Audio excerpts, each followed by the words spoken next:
श्री शिवाय नमस्तुभ्यं। ध्यान कितनी एकादशी है? स्कंद पुराण यहां तक कहती है कि इस कथा के चरित्र को जो श्रवण कर लेता है उसको 26 एकादशी करना भी नहीं पड़ती। इस एकादशी की केवल ये कथा सुनकर ही वो तर जाता है। बहुत ध्यान से सुनना इसको, कथा तो बड़े भाव से सुन लो इसको, है? बड़े प्रेम से। इसलिए सारी एकादशियों में निर्जला एकादशी की महत्वता शास्त्र प्रमाण करता है महाराज। निर्जला एकादशी का उद्यापन जो करा जाता है, उसका उद्यापन और प्रदोष का जो उद्यापन करा जाता है, इन दोनों का क्रम लगभग एक जैसा ही। तो निर्जला पहुंची है और निर्जला ने जाकर भगवान नारायण से निवेदन करा। भगवान विष्णु ने पूछा, क्या बात है निर्जला, आज तुम खेलती हुई यहां पर आकर खड़ी हो गई, क्या हुआ क्या है? क्या तुमको गौलोक धाम में आनंद की अनुभूति नहीं हो रही जो तुम बैकुंठ में आई? निर्जला घूमती घूमती भगवान के सम्मुख में पहुंच गई। भगवान ने पूछ रहे हैं, बार बार पूछा, निर्जला हुआ क्या तुमको?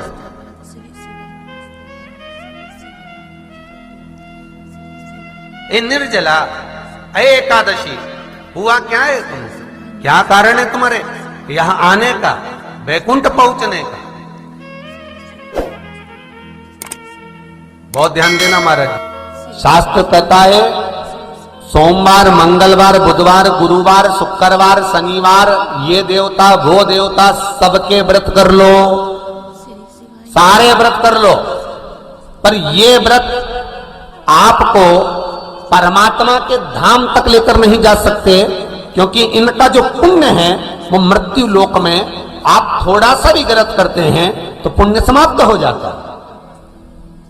पर हिंदू धर्म के 3 व्रत ऐसे बता दिए जिन व्रतों का पुण्य समाप्त नहीं हुआ।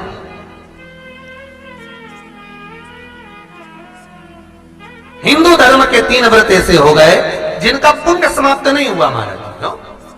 जिनका पुण्य प्रबलता में बढ़ता गया। पहले नंबर पर एकादशी, दूसरे नंबर पर प्रदोष और तीसरे नंबर पर शिवरात्रि। एकादशी भी 26 है तो प्रदोष भी जम के बोलते जाओ 26 है। शिवरात्रि केवल 12, केवल 12, और अगर अधिक मास की पड़ जावे तो ये 13, पर अधिक की आय तो 13 है। तो यहां शास्त्र कह रहा है कि 3 व्रत हमारे यहाँ जिनका पुण्य समाप्त नहीं हुआ, जिनका पुण्य प्रबल हुआ, बड़ा, इसलिए आज भी माता एकादशी का व्रत करती है। और एकादशी का व्रत कर कर अगर कोई जीवात्मा को देते हैं, कोई मर भी गया तो उसको एकादशी का दान देते हैं। एकादशी का उसको दान दिया है। महाराज निर्जला खड़ी है, पूछा क्यों आई हो, क्या कारण? निर्जला आई तब लक्ष्मी मैया उठकर निर्जला के करीब में गई। निर्जला बहुत सरल थी निर्जला। कहते हैं कामा एकादशी सबसे लंबी है। कौन सी एकादशी?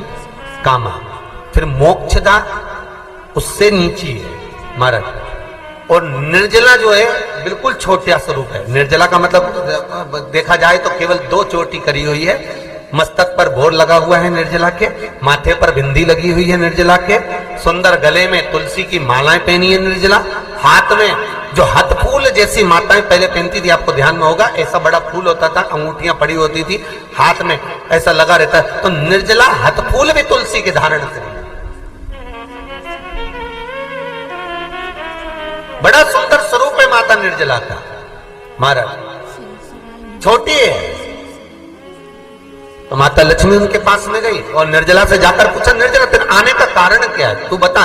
नारायण आपसे पूछ रहे हैं कि क्यों आई हो, किस लिए आई हो, क्या है तुम्हारे आने का कारण?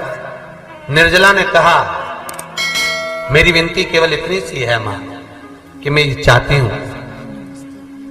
कि मैं जीव के प्राण छूटने के बाद उसके प्राणों को जिस समय मैं लेकर जीवात्मा के प्राणों को परमात्मा तक भेजूं, बैकुंठ तक भेजूं, गौलोक धाम तक भेजूं, उस बीच में मुझे ले जाते समय कई नरक भी बीच में पड़ेंगे, कई स्थान ऐसे बैतरणी आदि के स्थान बीच में आएंगे तो वो स्थान में मुझे रोका ना जाए,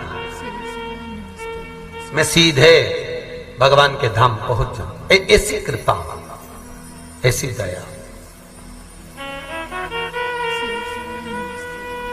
जितनी भी माताएं एकादशी का व्रत करती, बहुत ध्यान से सुनना आज की कथा को, शायद जिंदगी में मिली ना मिली, और ये कथा का रिश्ता तो बहुत ध्यान से सुनना। स्कंद पुराण यहां तक कहती है कि इस कथा के चरित्र को जो श्रवण कर लेता है उसको 26 एकादशी करना भी नहीं पड़ती। इस एकादशी की केवल ये कथा सुनकर ही वो तर जाता है। बहुत ध्यान से सुनना इसको, कथा को। सबसे पहला नियम एकादशी व्रत का, सबसे पहला नियम है कि आप जिस दिन व्रत करो उसके एक दिन पहले भक्ति का संचार इस हृदय में करो। भक्ति का संचार इस हृदय में कर लीजिए। जिस दिन आप व्रत करो, जैसे एकादशी का व्रत कर रहे हो तो दशमी के दिन शाम का समय जब आवे, रात्रि जब होने लगे, शाम का समय आवे और रात्रि का आप जब भोजन ग्रहण करो तो उस भोजन में कोई ऐसा पदार्थ ग्रहण मत करिए जिस पदार्थ के कारण आपकी एकादशी बिगड़ जाए। कोई बेकार भोजन में ग्रहण नहीं करना, श्रेष्ठ भोजन ग्रहण करिए दशमी। और एकादशी का दूसरा नियम बहुत ध्यान से सुनिएगा। जिस दिन आपकी एकादशी का व्रत हो उस दिन प्रयास करिएगा कि अपने हाथ से किसी भी वृक्ष की कोई पत्ती टूटे ना। अपने हाथ से किसी भी वृक्ष की, पौधे की, किसी भी वृक्ष की पत्ती अपने हाथ से ना टूटे। बहुत ध्यान दीजिएगा महाराज। एकादशी का ये दूसरा नियम है कि अपने हाथ से किसी पौधे की, किसी वृक्ष की, किसी डाली की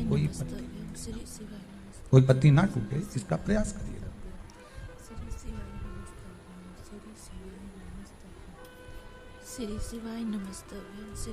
कितना सुंदर व्याख्यान कहा है, कितना सुंदर वर्णन है महाराज कि मात्र एकादशी का व्रत कर लेने पर, मात्र एकादशी का व्रत कर लेने पर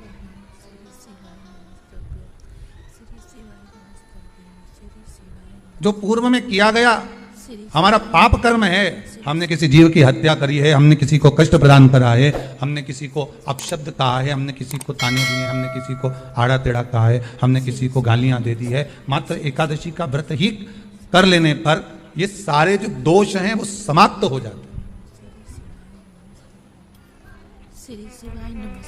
सारे दोष हमारे समाप्ति पर आ जाते हैं।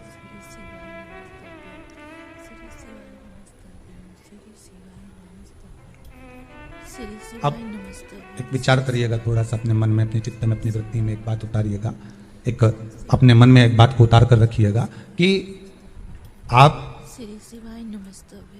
अपने पाप को, अपने पाप कर्म को जिस दिन क्षीण करने वाले हो, समाप्त करने वाले हो, अपने पाप को आप जिस दिन समाप्ति पर लेकर जा रहे हो तो उसके एक दिन पहले आपको प्रसन्नता होना चाहिए कि नहीं होना चाहिए कि कल मेरा पाप कटने वाला है, कल मेरा पाप समाप्त होने वाला है।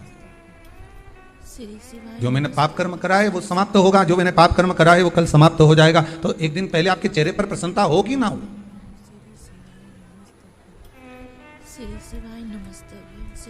और चेहरे पर वो प्रसन्नता आपके आना चाहिए कि कल मेरा एकादशी का व्रत है, आज दशमी है, कल एकादशी का व्रत है, तो कल मेरी जब एकादशी का व्रत रहेगा तो मेरा ना जाने कितना कितना पाप, कितना असत्य, कितना झूठ, कितना प्रपंच वो समाप्त हो जाएगा। इसमें मुझे प्रसन्नता हो, इसमें मुझे आनंद था।